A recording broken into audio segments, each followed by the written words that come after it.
So we want to look at derivation of ALDAIR'S equation. Derivation of ALDAIR'S equation. Now, the very first step, if you want to derive ALDAIR'S equation, remember, we are deriving ALDAIR'S equation under protein-ligand interaction. It's very simple.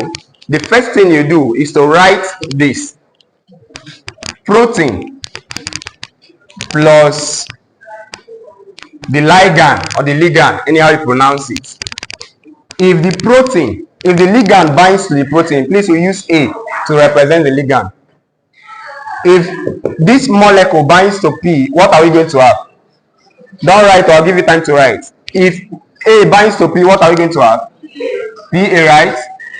Good. Meaning it can proceed in the reverse direction. The next step is to do what? Write the binding constant, right? So K, the binding constant, is equal to what? Concentration of the what? Product all over what? Concentration of the reactants. Please, there is no plus here.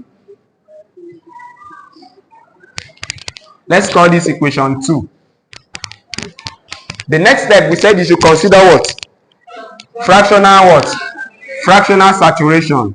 And fractional saturation is represented as bar Y, right? Now, fractional saturation, we say, is ligand bound all over what? Total protein. And we all agree that fractional saturation is equal to ligand bound. What do we use to represent that? PA, right? Because it is bound to the protein all over total protein. This is the total protein, right? But the total protein, just like I explained using the bar there, the total protein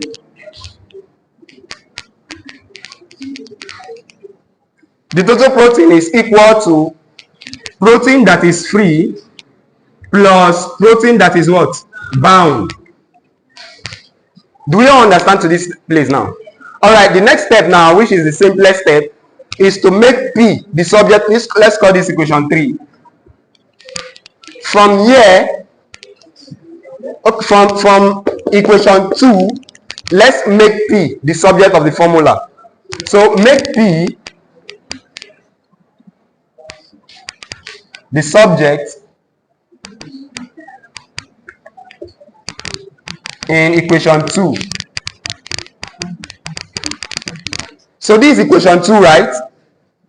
So we'll be having K equal to PA over P. If we want to make P the subject of the formula here, what do we do? Oh yeah, let's do it like big boys. Let's not, this one will come here, this one goes there, right? Is it not? Cross multiply, is it not? If you do it the normal way, but simply you can just bring this one here, bring this one here. So we'll be having P equal to, here we'll still be having this, right? PA. And here, what are we going to be having here? KA, right? Now we've made P the subject of the formula. If you do it the normal way, you still have this. We've made P the subject of the formula. The second to the last step now. Do we understand to this point? No. Please stop writing, stop writing. I'll give you time to write. Understand first. The second to the last step now. Substitute P in equation. This equation we have here, this equation 3, right? So you have to substitute the value of P. Anything you get from P, substitute it in this equation.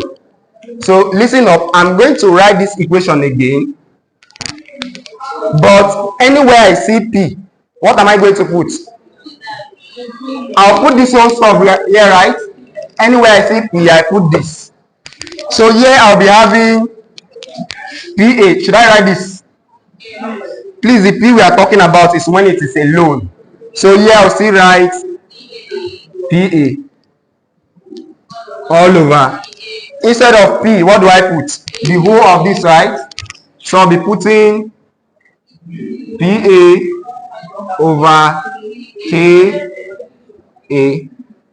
I'm done with this part. Plus what?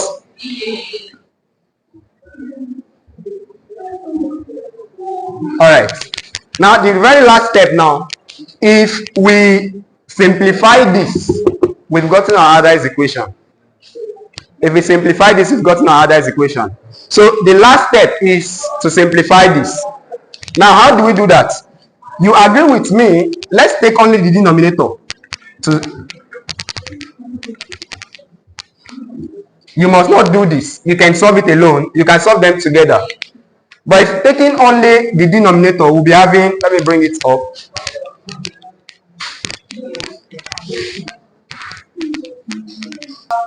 Only the denominator. The denominator is what? dA over KA plus PA, right?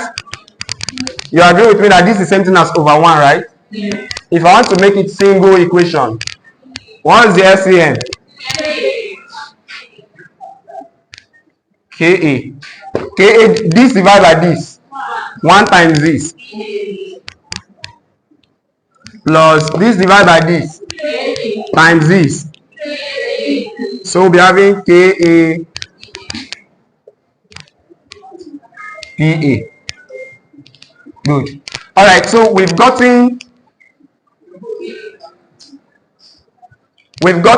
a single equation now. If we want to bring this in, you agree that bar y is equal to what is up here? So there is PA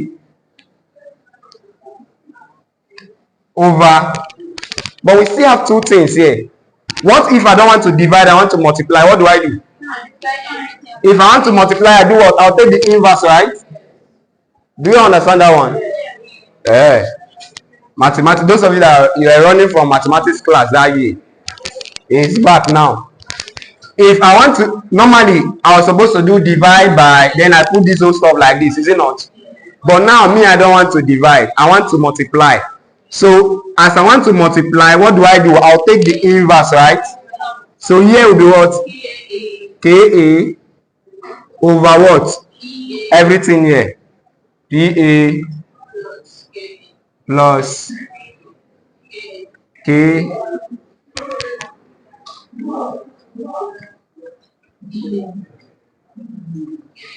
right? If you agree with me or you don't agree, this can cancel this and this, right? One cannot cancel only one. This is plus, it's not multiplication. Let's see it now. Let's use the normal way. Let's use the normal way. Let's factorize and see. Up we still have PA times K will give us KA, right? All over. If we factorize, what is common between this side and this side? PA, right? So I'll bring PA outside the bracket. So what will be here? I'll catch you one after the other. What will be here? 1, right? 1, because PA times 1 will still give us PA. Plus what will be here? KA, right? Is it not? Because this times this will give me this times this will give me the whole of this. Is it not? Now this one can cancel this one. Is it not? So simply, instead of going through that route, you can just say this cancels this and this. Let's go to this one. Go to this one. We've gone through it already now. Alright, so at this point, we're almost done. Oh. Bar y is equal to what is left up here? KA, right? Over what? 1 plus what?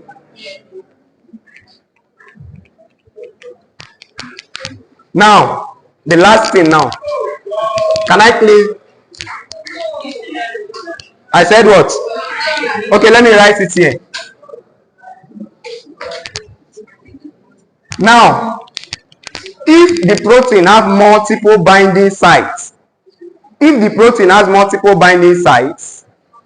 Then we'll be having bar y as equal to n. You add nk, and you have prime to the k.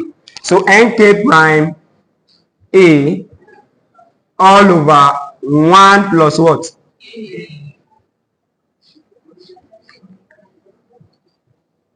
Prime. You always add prime. This thing you have here is called your ALDAIR'S equation. All right.